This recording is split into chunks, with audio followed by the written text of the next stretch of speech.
بات اصل یہ ہے کہ ہم دنیا میں آئے ہیں، کس لیے آئے ہیں یہ سبوں کو معلوم ہے کہ ہمیں اللہ کے حکموں کو مان کر چلنا ہے۔ یہاں اکثر دیکھا جا رہا ہے اور صدیوں سے پرانی بات آ رہی ہے کہ عورتوں مرجھائے رہتی ہیں۔ اس کا وجہ کسی نے نہیں پوچھا۔ وجہ کیا ہے؟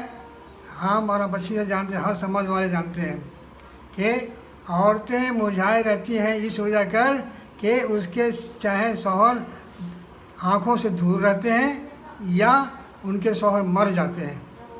جب شوہر اس کے پاس نہیں رہتے ہیں تو وہ مرجھائی سی رہتی ہے۔ یہ صدیوں سے چلا آ رہا تھا۔ یہ ہمیشہ جو ماحول جو تھا، یہ گندا ماحول جو تھا، ناراضگی کا ماحول جو تھا عورتوں کے اوپر، یہ صدیوں چلا آ رہا تھا۔ لیکن جب حضور ہمارے نبی حضرت محمد صلی اللہ علیہ وسلم دنیا میں جب تشریف لائے تو اللہ پاک کے حکموں کے مطابق حضرت محمد صلی اللہ علیہ وسلم نے فرمایا کہ دیکھو، بیواؤں سے طلاق شدہ سے نکاح کر لیا کرو، جیسا کہ ہم حضور پاک صلی اللہ علیہ وسلم خود نکاح کیا۔ جیسے کہ بیواؤں میں حضرت خدیجہ رضی اللہ تعالیٰ عنہ، حضرت سودا رضی اللہ تعالیٰ عنہ طلاق شدہ اور بیوہ تھی، قریب تقریباً آتا ہے کہ 11 عورتوں سے انہوں نے نکاح کیا۔ اس لیے کیا تاکہ لوگوں کو پتہ چلے کہ یہ عیب والی بات نہیں، یہ اللہ کا حکم ہے، اللہ کا فرمان ہے کہ بھائی نکاح جو طلاق شدہ ہے، جو بیوہ ہے، اس سے بھی نکاح کرنا جائز ہے، اللہ کا حکم ہے، اس کر لیا کرو۔ اس میں کیا ہوگا؟ یہ جب نکاح کرنے سے عورتیں پاک رہیں گی، کوئی گندے ماحول میں نہیں جا پائیں گی، اس سے کیا ہوگا؟ سماج ٹھیک رہے گا۔ سماج جب ٹھیک رہے گا تو گندگی سے دور رہیں گے، ناپاکی سے دور رہیں گے۔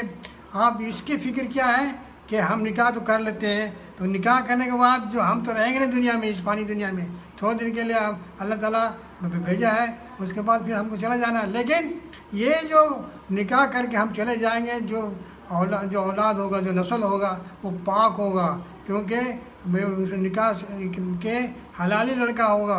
اب حلالی لڑکا ہونے کا مطلب ہے کہ ایک اللہ کا ماننے والا۔ اب اللہ کے حکم کو مانتے ہوئے رہے گا، تو جب تک آپ رہیں گے، اس کا ثواب ہے، اس کے ثواب جو ہے آپ کو ہمیشہ ملتا رہے گا۔